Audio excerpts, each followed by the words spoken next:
qodobka shanaad ee ugu dambeeya inaynu maamul wanaagsan samaysano waxa weeye waaxda garsoorka haddaynu intaa hore la soo dadaalay waxaa loo baahan yahay qodobka kale ee dadweynaha iyo dowladda u baahan yihiin marka la isqabto ama qaranka laga gala dembi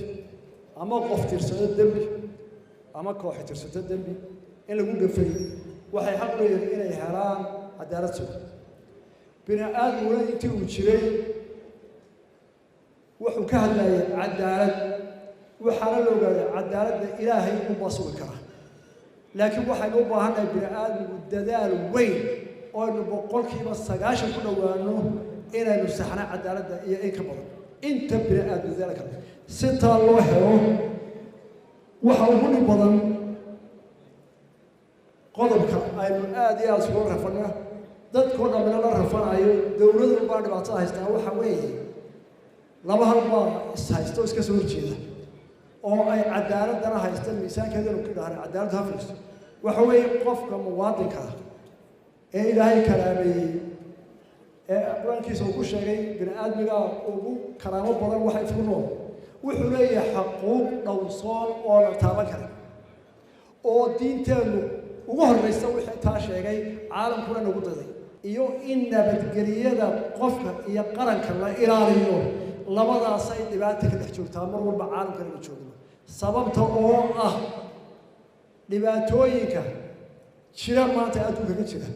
ee meel walba ka jira ee inaytaa waxa weeye qofkii sharwadaha ahaa ee inuu ummadda dhibaato u geysto ahaa ee ka bilow inuu been ku faafiyo waa namiimi waa sharwad dadkii isku diraya waa maandooriyu keenaya waa sharwade qabaalkii isku diraya dab waa fufaya waa sharwade kiisaa sameynayay inaad qabatood ilaaliso iyo inaad qofkii xaqiisii dhowrto mar bay noqonaysaa arrintu maskii ubadda suwagaa kaa galay warma ubbadii suwagaa jebisaa iyo maska si aad uga soo saartaa arrintaasaa hortaa la mar walba qolada maxaakimta garsoorka inay hubiyaan marka hore inay soo baadhaan inay hubiyaan inta ay leeg tahay marka dambana ay u gudubto maxaakimta oo si cadaalad leh uga soo qaadaan waa arrin adag inta waxa dheer oo isla ognahay in bulshadeenu aanay qofna ogoleyn in la qabto oo dembi lagu qaado boqolkiiba 90 gacan ku dhignihi imika waxdina marka la qabto dad culimo leh oo cuqaal leh oo siyaasiyiin leh oo maalqabeen leh ayaa garab carruurna arrinta xal baa lagu dhamaynaya ilaahayna wuxuu yidhi warday qisaasta dambeed ku jirtay waa la garab cararaya haddana waxaan doonayaa inaynu cadaalad helno waxaa u qaaday tallaabooyin taa lagu saxaayo ilaalinta xuquuqda madaniga muwaadiniinta iyo sinaanta in sharciga loo sinaado xuquuqda asliya loo sugaa ilaalinta karaamada uu qofku leeyahay isla markaana loo qabtaa dambiilaha waxaan xeer gaar u sameyn oo adduunka la isku raacsan yahay dadka nugul naafo faqiir haweenka inta badan carruurta te intaba waa laga xoog weyn ka qafqaf badan walaalayaal waxaan ognahay aafooyinka imika inagu soo baxay waxa kamid ah kufsiga wax la dhaho dhaqanka Soomaalida meel la joogaba xaraan buu ahaa kufsigu ninka inaan kufsada ama kama wahiyaan dil iyo lamid waa dhaqanka geyga Soomaalida oo dhan meel degan tahay inanta Soomaalida aw dhaana intay ka soo kaxayso 50 kilomitir soo rarto ayay iyadoo la fiiro soo wareeg kaba dhexmar jirtay ama halka ay doontaan ma jirtay xataa waxa jirta dhaqankeena sheekada heeganka waa heeri erga heeri la yiraahdo waa maxay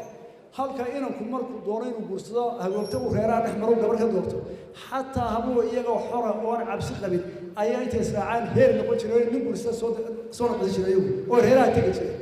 maantana Hargeysa iyo magaalo kasta toban baa inanta gareeyeen xaafadooda ay aad u garanayaan abyaab u garanayaan intay kufsadaan ayaan ciidanka deegaanka ciidanka celiyay haddii dadka iyo ragga iyo mujtamaca ay ceeb iyo wax laga dagaalamo tahay may furiyeen in maarad bilaash waxa